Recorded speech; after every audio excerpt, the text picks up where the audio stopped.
pinabangag natin ang presidente. Kayong mga military, alam ninyo yan?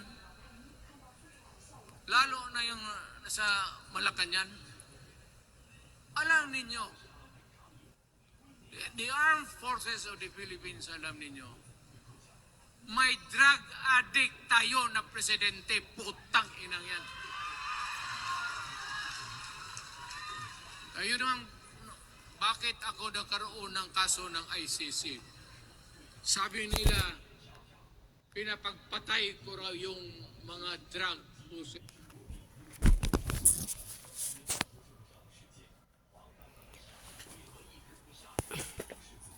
Itong pananalita ni Rodrigo Roa Duterte III. Grabe naman ang pananalita nito, talagang walang mudo.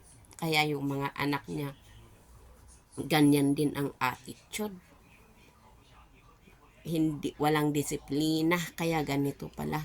Kaya kinuha ko to para remembrance ko kay Rodrigo Duterte. Roa Duterte, di ba? Na remembrance ko ang pananalita niya kasi